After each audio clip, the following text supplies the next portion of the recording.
Sesi selanjutnya adalah penyampaian pemateri dari Kak Azrina. Untuk Kak Azrina, dipersilahkan. Terima kasih Kak Daphne dan Kak Mila. Pertama, Assalamualaikum warahmatullahi wabarakatuh. Perkenalkan, nama saya Azrina Aliantasya dan saya dari kelas 11 MIA. Pertama-tama saya ingin mengucapkan ribuan terima kasih kepada Bapak Kepala Sekolah Indonesia Kota Kinabalu, Bapak Dadang Hermawan, serta guru-guru Sekolah Indonesia Kota Kinabalu yang sudah hadir, serta teman-teman panitia dan peserta dan teman-teman yang sudi mengikuti acara webinar pada hari ini. Teman-teman semua, materi pada hari ini adalah menanam menggunakan media botol bekas. Mungkin ada pertanyaan, mengapa sih harus menggunakan botol bekas? Sebenarnya tidak harus botol bekas sih, cuma botol ini sangat mudah didapatkan dan tidak merepotkan adik-adik semua. Selain botol bisa juga menggunakan polybag atau pasu. Cuma takutnya merepotkan adik-adik sehingga harus membeli pasu lagi. Jadi kalau botol kan senang didapatkan. Bertanam menggunakan media botol bekas pada dasarnya memang sudah menjadi cara bertanam yang populer karena hanya harus menggunakan perantara air dan tempat yang tidak terlalu luas. Bertanam menggunakan media botol bekas pada dasarnya memang sudah populer kan karena tidak mencakup tempat yang luas. Cara menanam botol bekas juga pastinya tidak akan membuat teman-teman jadi kerepotan. Dengan menerapkan cara menanam dengan botol bekas, maka teman-teman bisa memberikan manfaat juga kepada lingkungan. Pertama, bertanam menggunakan media botol bekas ini sangat sederhana dengan menggunakan bahan dan alat sederhana dan dimulai dari rumah sendiri. Teman-teman juga bisa menikmati hasil panen nantinya, sehingga teman-teman bisa menjadi lebih hemat ataupun tidak perlu membeli sayuran di pasar.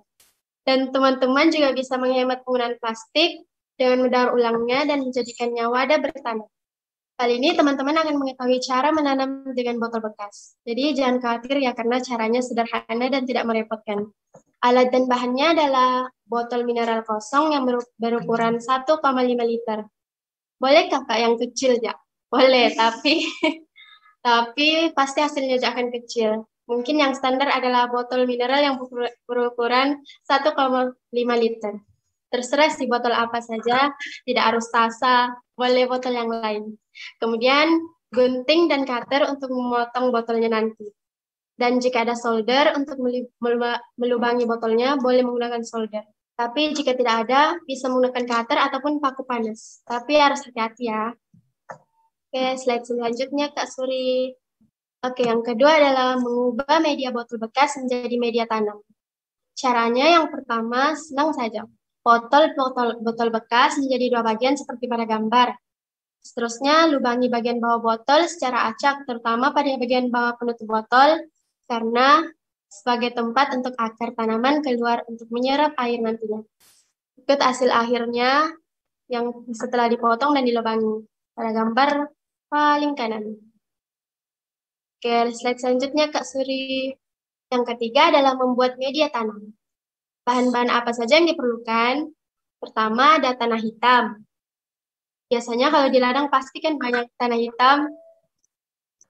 Yang kedua ada kokopit ataupun kejap. Kak Vika, Kak tahu apa tuh kokopit? Jadi kokopit adalah sabut kelapa yang telah dihancurkan.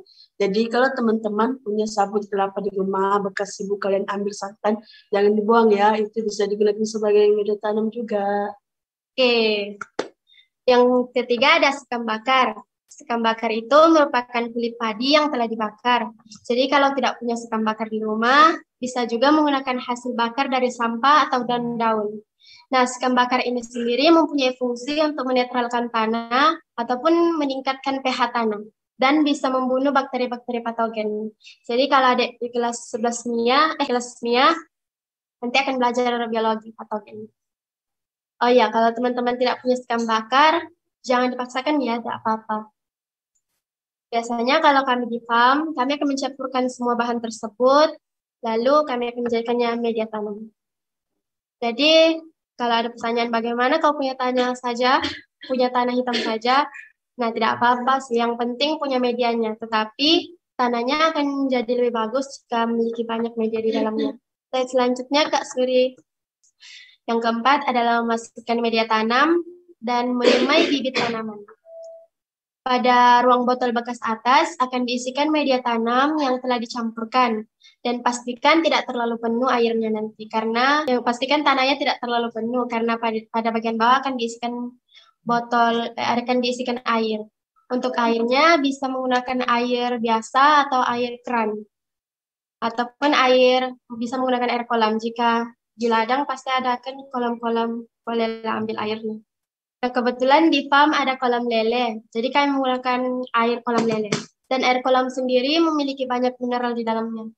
Selanjutnya, kita letakkan bibit tanaman, dan tanamannya terserah apa saja sih, sayuran, kangkung, bayam, atau lain-lain. Sebelum menyemai bibit tanaman, kalian siram tanahnya terlebih dahulu, agar tanahnya lembab, dan bibitnya belum memiliki akar yang cukup panjang untuk menyerap air di bagian bawah botol, jadi harus disiram dulu. Selanjutnya ada proses penanaman bibit. Kalau bisa, bibit kalian direndam terlebih dahulu ya, tidak perlu lama. Hanya 6 hingga 12 jam, itu kalau tanaman kangkung. Karena itu akan mempercepat proses penumbuhan. Lalu tinggal ditaburi saja bibit tanamannya. Setelah ditaburi, jangan lupa untuk ditutup lagi menggunakan tanah, sedikit saja. Karena jika terpapar cahaya matahari secara langsung itu akan menghambat hormon pertumbuhan si tanaman itu. Jika telah selesai maka disimpan di tempat yang teduh selama 2 atau 3 hari sehingga daunnya mulai kelihatan. Baru kita keluarkan ke tempat yang sinar cahayanya memiliki sinar cahaya matahari. Slide selanjutnya Kak Masuri. Oke, yang terakhir jangan lupa dirawat ya. Nah, jadi itu tadi cara-cara menanam menggunakan media botol bekas. Teman-teman, mungkin ada sedikit nasihat dari saya.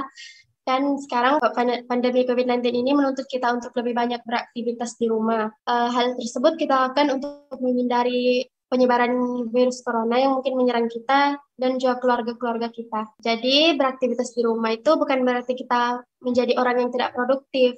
Bahkan dengan menanam seperti inilah yang membuat waktu kita tidak terbuang sia-sia hanya dengan rebahan dan melakukan hal-hal yang tidak bermanfaat. Jadi teman-teman, itu tadi materi dari saya. Semoga bermanfaat. Mungkin itu saja dari saya. Kurang lebihnya mohon maaf. Assalamualaikum warahmatullahi wabarakatuh. Terima kasih semuanya.